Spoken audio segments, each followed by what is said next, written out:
In a quiet village, a restless young woman sought counsel from a gentle elder known for his clarity.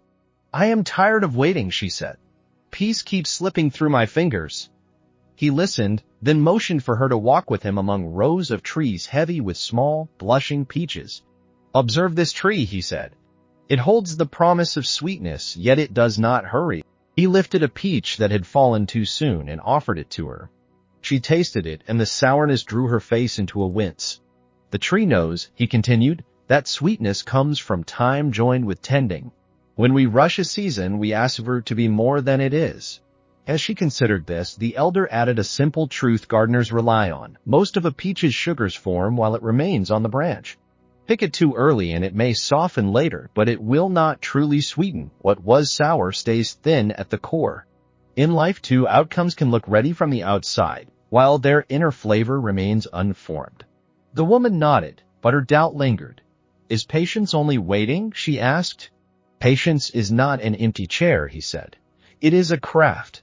Psychologists have long observed that the capacity to pause and choose, what some call self-control, is linked to better learning, steadier moods, and wiser decisions. Early studies of delayed gratification found that those who could wait tended to fare better years later. Later research reminded us that environment matters too. Security, support, and resources shape how hard waiting feels.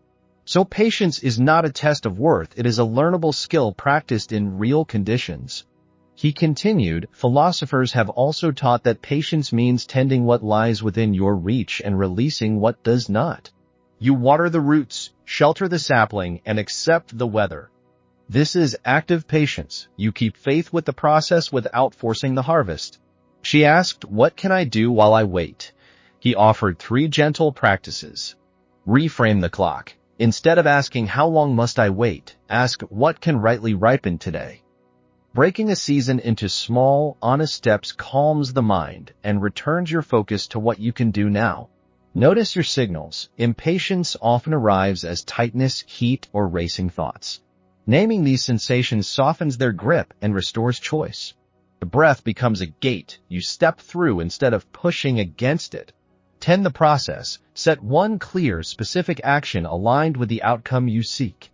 Consistency builds ripeness the way sunlight builds sugar, quietly and cumulatively. "But what about situations that harm us?" she asked.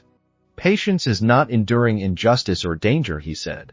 "Do not call a storm weathering when you need shelter. Seek help, set boundaries, and change course where safety or dignity is at stake. Wisdom includes knowing when waiting nourishes and when it withers." They stood in silence as the wind moved the leaves. "I think I see," she said at last. "Waiting is part of it, but it is not the whole of it."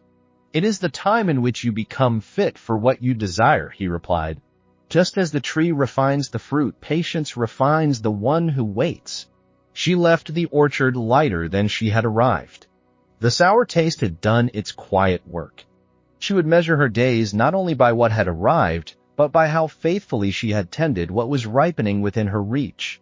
Where urgency once ruled, she would practice attention. Where frustration once burned, she would practice breath. Where doubt once circled, she would practice one small, honest step. Life's sweetest rewards do not come from dragging time forward, but from walking beside it, cultivating, protecting, and trusting the season. Sweetness, like wisdom, is not merely the absence of waiting. It is the presence of maturation brought about by time plus care. And when the fruit is ready, you do not need to force it. It lets go. The woman's sandals whispered along the orchard path as sunset bled into the hills. She paused, turning the half-eaten peach in her palm. Its flesh was already browning, where her teeth had broken the skin, proof that once something is taken before its hour, no later softness can recall the lost sugars. She felt the lesson sink past taste into bone. Back in the village, night markets flickered to life. Stallkeepers called prices, children chased lantern light, yet she moved through the noise as if wrapped in gauze. Every sight carried a new question. Which moments here are unripe? Which dreams am I forcing? At a potter's stall, she watched a man center clay on a wheel. The mound wobbled, then steadied under gentle pressure. He did not yank the rim upward. He allowed the centrifugal hum to rise through his palms, drawing the wall taller in slow, even lifts. She realized she was witnessing the same law the elder had described. Speed splits the vessel. Patience shapes it. He asked the potter how he knew when to stop. He answered with a shrug, "The clay tells you. You listen for silence between pulses." His words felt like the second practice the elder named, "Notice your signals." She bought a small cup, still warm, and carried it as a reminder that form emerges at the speed of listening. Days folded into weeks. Each dawn she wrote one sentence on a slip of rice paper. What can rightly ripen today? Some mornings the answer was mundane: mend the torn sleeve, apologize to the cousin she had avoided. Other days it was vast: wait before signing the apprenticeship contract, give the poem another moon cycle. The slips accumulated in a clay jar until they became a quiet record of her becoming. One afternoon, clouds stacked like bruised peaches above the fields. Farmers predicted hail.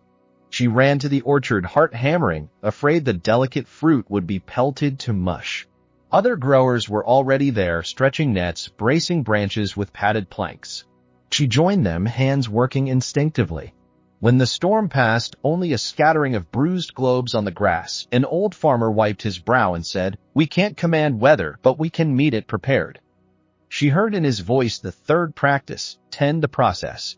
Patience had never meant surrender. It meant co-laboring with time.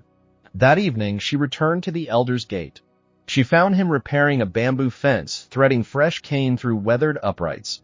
Without looking up, he asked, "Has the sour worn off?" She laughed, surprised at the sound spilling from her chest, lighter, rounder. "Most days," she answered. "And when it returns, I taste it sooner and set the fruit down." He nodded, tying off a knot. "Then you have learned the difference between waiting and maturing. Tell me, what are you still trying to harvest too soon?" She thought of the letter hidden in her sleeve, a proposal to travel across the desert to study music with a master she had once idolized.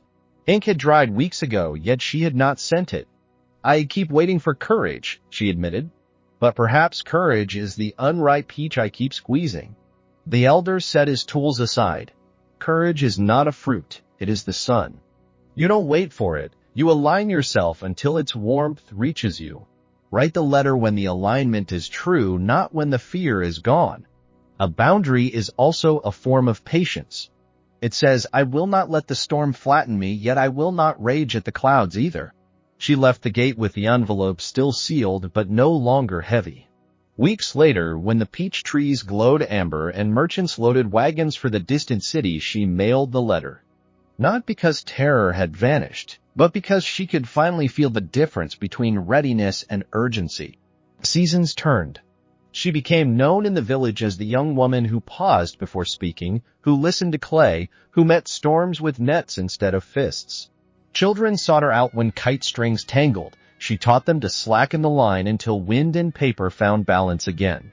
One boy asked if patience meant never feeling angry. She told him anger is weather, patience is the net that keeps the fruit from smashing to the ground. The net does not stop the hail. It meets it, gives way, protects what matters. Years later, travelers resting under the now famous orchard asked a calm gardener about the inscription carved into the wooden gate. "Sweetness is time plus care." She smiled, recalling the moment a single sour bite rewrote her life. "The fruit taught me," she said, "and I have been learning to teach it back." If you find yourself clutching something unripe tonight, an apology withheld, a project rushed, a heart that will not bloom on command, set it down gently. Ask what small step keeps the roots watered. Breathe through the tightness until it names itself. And trust that when the sugars finally form, the branch will release its treasure into your open palm without a tug. Until then, walk beside the season. The orchard is vast, the sky is patient, and every day carries the quiet possibility of sweetness arriving exactly when you are ready to receive.